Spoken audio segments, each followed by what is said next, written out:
Okay, let's unpack this. A truly staggering statistic jumps right out from our sources. Between 1980 and 2018, the richest 1% globally captured something like 27% of all new income generated. A huge chunk. Exactly. And meanwhile, the entire bottom half of the world's population, they only saw 12% of that growth. Think about that imbalance for a second. Yeah. It immediately makes you ask, what historical currents, and maybe more importantly, what underlying beliefs, what ideologies have allowed these, well, dramatic inequalities to take shape? And crucially, what can we learn from looking back? What can the past tell us about navigating today's economic landscape? Right. Precisely. And to really get to grips with this very deep question, we're not just going to skim the surface. No. We're doing a deep dive here into a really comprehensive analysis, specifically Thomas Piketty's work in Capital and Ideology. A massive undertaking. It really is. It's not just looking at one country. It draws on this vast amount of historical data from all over the world to understand the long arc of inequality. Now, we know you value your time. You want to get informed, properly informed, but nobody wants to feel buried under a mountain of data. Right. Information overload is real. So our mission here is kind of like being your guides. We're pulling out the crucial insights from this huge work, those real aha moments, and the surprising facts that make you see things differently. We're aiming for clarity, for an engaging conversation, definitely trying to cut through the noise. Think of this as your direct line to understanding some of the fundamental forces that are still shaping our world. And it's quite a journey we'll be taking, historically speaking.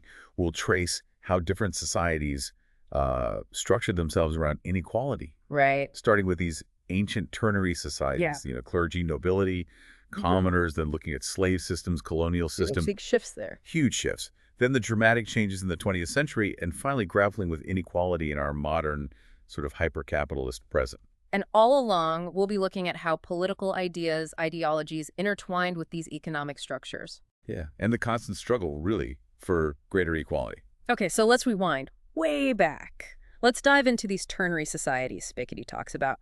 What were they, fundamentally? What's fascinating is that these ternary structures are probably the oldest and most common way societies have organized inequality throughout history. Really? The most common? Yeah. Picture a society divided into three clear groups, or orders. Each one supposedly has an essential job to do for the whole community. You've got the clergy, the nobility, and then the third estate. Okay, so clergy for spiritual guidance, values, education. Moral guidance, yeah. Then the nobility, they provide the military protection, security, stability. I'm a third estate. Sounds like everyone else. Pretty much. The vast majority. Commoners, laborers, the people providing the food, the resources, the work to keep everything running. Right. But the key thing here, the really crucial insight, is that this division wasn't just, imposed by force. It was presented and widely accepted as being divinely ordained, as necessary for social harmony, for the proper order of things. So there was a powerful idea, an ideology justifying the inequality, not just brute force. Can you give us an example? Definitely. Think about Albert Vallon, writing back in the early 11th century. He laid out this three-part structure very clearly. Okay. And he stressed the need for balance between the groups. But interestingly, he wasn't just telling the commoners to know their place. No. He even warned the clergy, telling them not to step outside their spiritual role, specifically not to take up weapons. So this whole ternary discourse, as Piketty calls it, it was about defining the elite's roles just as much as the commoners. The idea was this functional balance, even if the reality was often, pretty unbalanced. That's a really interesting nuance. It's about defining everyone's place in the system. Now, the clergy, how did they fund themselves? How did they get their influence? Right. Well, the tithe in France is a perfect example. Essentially, it was a tax, usually around 8–10% of the harvest, livestock. On basically all land. Theoretically, yes, even noble land. And this revenue went straight to the church, though how it was split up between parishes, bishops, monasteries, that was complex. And it wasn't voluntary. It started that way long ago, but it evolved into a legally required tax backed by the rulers. So this gave the church serious financial muscle. Absolutely. Yeah. Combine the tithe with the income from all the land the church owned directly, it became the main financial engine. Okay. It basically turned the church into a major power broker. It had the resources to influence society, provide welfare, education, moral authority. It really cemented its position alongside the nobility. So a religious tax becomes a huge source of social and financial power. Exactly. That's the takeaway. Fascinating how these old structures set things up for later. Now, fast forward to France just before the Revolution. How big were these privileged groups, the clergy and nobility? Well, estimates vary a bit, as historical data often does, but the general consensus is they were a pretty small minority. Like how small? In late ancient regime France, you're looking at maybe 3 to 4% of the total population combined. Roughly 1.5% clergy, maybe 2% nobility. Wow. So a tiny fraction holding a lot of the power and privilege. Definitely highlights the concentration within that ternary system. Okay, so these societies are built around these orders, justified by divine right, essentially. But history moves on. What leads to what Piketty calls ownership societies? What's different? The shift to ownership societies is a really fundamental change. The organizing principle becomes this strict idea of private property rights, Okay. which are, at least in theory, open to everyone. And alongside that, you have a centralized state that holds the key powers, making laws, justice, taxes, that kind of thing. The focus shifts from your place in an order to your right to own things. Exactly. From Yeah. inherited status to individual property rights, guaranteed by the state. And the French Revolution, obviously a massive event. How did that fit into this change around property? It was absolutely pivotal. Yeah. You saw the state take over church lands, abolish the tithe, huge changes. Yeah. But it wasn't simple. Look at the debates around seigneurial rights, especially something called the laud. Galad. Yeah, it was a payment you owed the local lord when property usage rights changed hands. It originally came from the lord's judicial power, but it had expanded. Okay. And even the revolutionaries who wanted radical change, they got nervous about just abolishing the laud without compensating the owners. Why? They worried it could destabilize the whole idea of private property. If you could just take away that right, what other property was safe? And the laud could be worth a lot, anywhere from a 12th to sometimes half the property's value. So even revolutionaries felt bound by existing property concepts. It shows how deeply ingrained those ideas were. And in these new ownership societies, did wealth spread out more or did it concentrate? It often concentrated, sometimes quite dramatically. Take Belle Epoque Paris as an example. Looking at inheritance records, back in the 1810s, the richest 1% of people who died left behind about half of all the inherited wealth. Half. Wow. But a century later, that same top 1% accounted for almost 2/3 of all inherited wealth. So concentration actually increased under this new system. In that case, yes. It starkly shows how private wealth could pile up in this model based on individual ownership. And was this ownership society idea just a European thing? How did it impact the rest of the world? Well, this is where colonialism comes in, and it's absolutely crucial. European powers, operating with these ideas of ownership and strong states, built huge colonial empires. Right. And these colonial systems had a profound effect on global inequality, shaping not just Europe's path, but the whole world's. And colonialism often involved extreme inequality itself, didn't it? You mentioned slave societies earlier. Absolutely extreme. The Caribbean colonies, places like Saint Domingue, which is now Haiti, or Jamaica, they represent some of the most brutal forms of slavery ever. How so? In the late 18th, early 19th century, enslaved people made up 80 to 95% of the population there. 80 to 95%. Yes. Compare that to the southern U.S. or Brazil, where it was maybe 30 to 50%. The Caribbean islands were essentially giant slave labor camps. And when abolition finally happened, the debate about compensating the owners seems shocking now. It's deeply unsettling to read about. You had prominent figures, even abolitionists like Lamartine in France, arguing passionately that the state had to pay the colonists for their legally owned property in slaves. Legally owned property. His argument was that revolutions might confiscate, but legitimate governments must respect acquired rights, no matter how they were acquired. Unbelievable. Were there counter-arguments? There were. Some, like Moreau de Jeunet, actually suggested that the formerly enslaved people should pay back the compensation through years of unpaid labor. It highlights this incredible tension over the sacredness of private wealth, even wealth built on horrific exploitation. And you can see echoes of that in modern debates about reparations, for instance. It really makes you confront how property rights were valued over human beings. Now, besides slavery, how did colonial powers manage the money side of things? Did the colonies cost the home country a lot? Generally, no. Colonial budgets were usually set up to be self-sufficient. Meaning The taxes collected from the people living in the colonies paid for most of the colonial administration and expenses. So the colonized populations paid for their own colonization. Largely, yes. Direct financial transfers from, say, France to its colonies were pretty small until right before independence. The system ran on extracting resources and, crucially, various forms of forced labor. Forced labor. But wasn't this the era of individual rights and A ownership? huge contradiction, right? But it was codified. Take French West Africa in 1912. An official order allowed authorities to demand up to 12 days of unpaid labor per year from adult men, supposedly for roads, bridges, things like that. If oversight. Minimal oversight. It basically legalized abuse Right. and was a core part of how the colonial economy functioned. So extraction through taxes, resources, and forced labor. Now, when independence came, did these new nations try to band together, create larger states? There were definitely attempts, especially in Africa. You had things like the Mali Federation trying to link Senegal, Dahomey, Upper Volta, modern Mali. Why? Leaders like Senghor worried that these small new states would just be too weak economically on their own in the global system.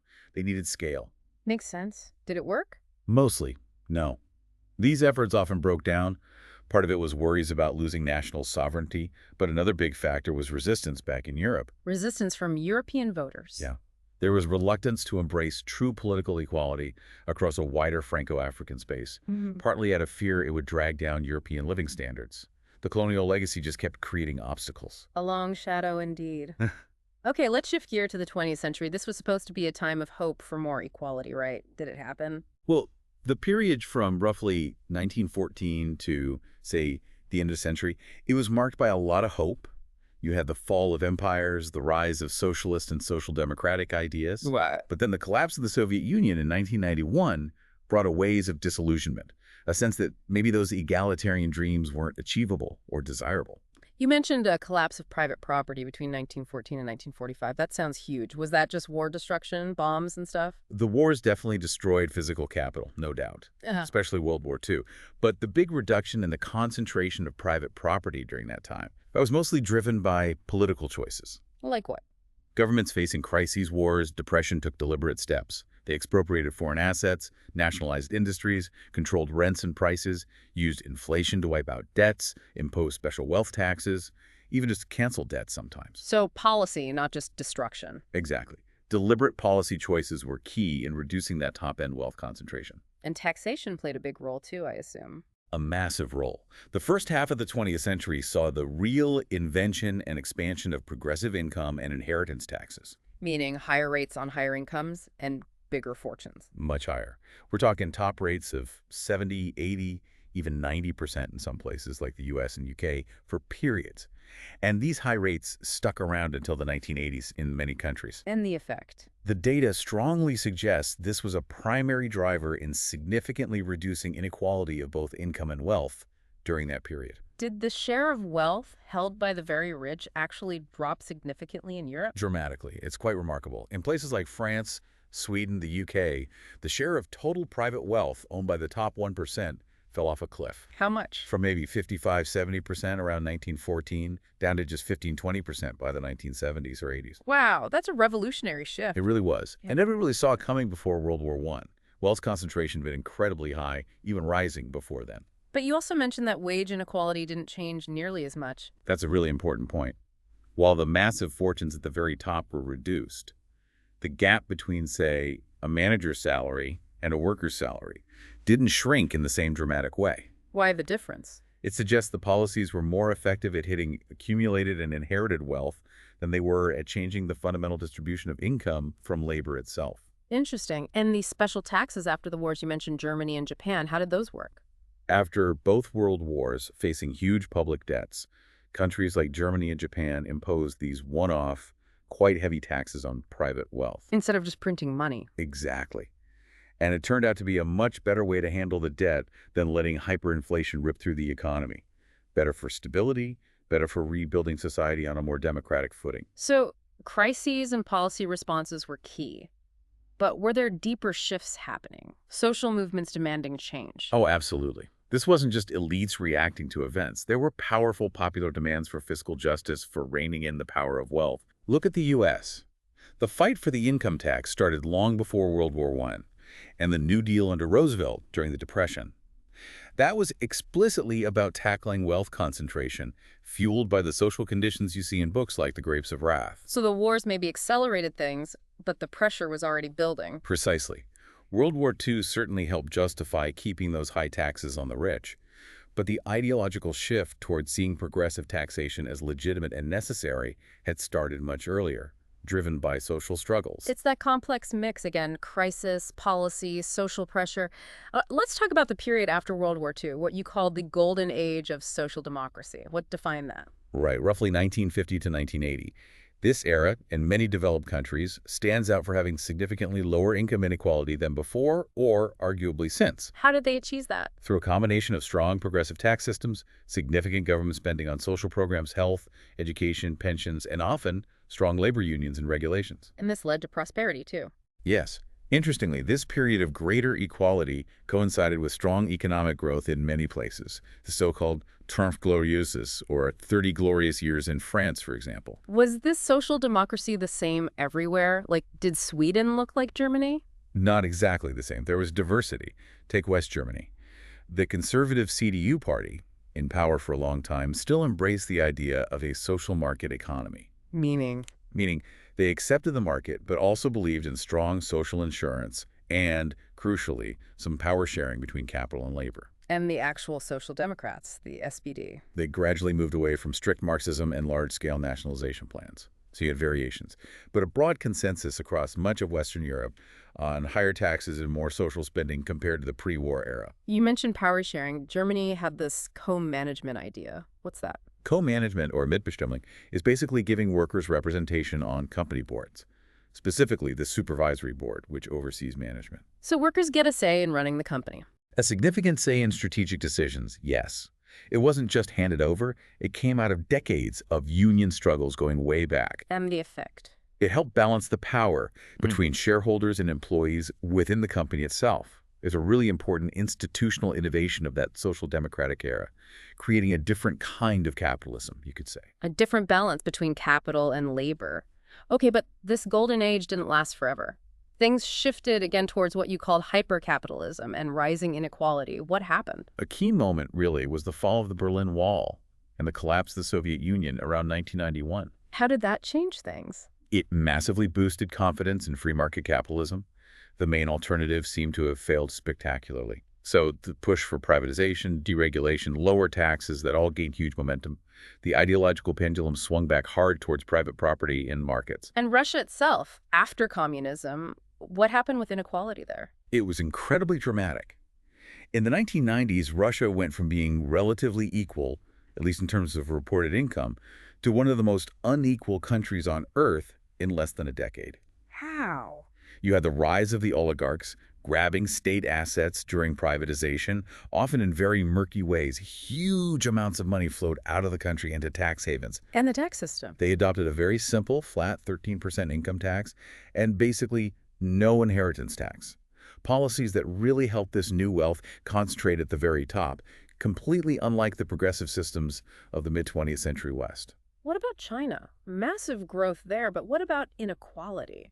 China's story is complex, huge success in reducing absolute poverty, obviously, but inequality has also risen dramatically alongside that growth. To what levels? To levels now pretty comparable to the U.S., actually. There are internal factors, too, like the hukou system restricting movement between rural and urban areas. And their model, socialism with Chinese characteristics, doesn't focus much on progressive taxes or co-management. Not in the same way, no. The focus has been much more on state-led growth and market mechanisms, without the same emphasis on redistribution through taxes or empowering labor in the way European social democracy did. It seems this rise in inequality is widespread. You also mentioned it's even getting harder to track wealth accurately now. Why is that? A couple big reasons. One is the free movement of capital globally. Money can cross borders so easily. Making it hard to tax. And hard to even know who owns what, especially with tax havens. There's still no truly effective global system for automatically sharing information about cross-border wealth. So transparency is an issue. A huge issue. Plus, some countries have created special lower tax rates for income from capital compared to income from labor. That makes it harder for researchers to link up an individual's total income and wealth picture from the tax data. So the system itself is becoming more opaque, just as inequality seems to be rising again. It's a real challenge for understanding the full picture. But even with the data we have, the trend is pretty clear in many places. That after the decline in the mid-20th century, wealth concentration at the very top has been climbing again since the 1980s in countries like the US, France, the UK. The super rich are getting a bigger slice again. Now, these huge economic shifts must have political consequences. You talk about a transformation of political cleavages. What does that mean for politics? It means the traditional dividing lines in politics have changed, sometimes radically. Think about traditional left-wing parties, socialist, social democrat, labor parties. Okay. Historically, their main support came from the working class, people with less education, lower incomes. Right, the party of the workers. Exactly. But over the last few decades, in many Western countries, that's shifted. These parties now often draw more support from highly educated voters, and sometimes even higher income groups. So the working class vote isn't automatically going left anymore? No, that's a really well-observed trend across Europe and the US.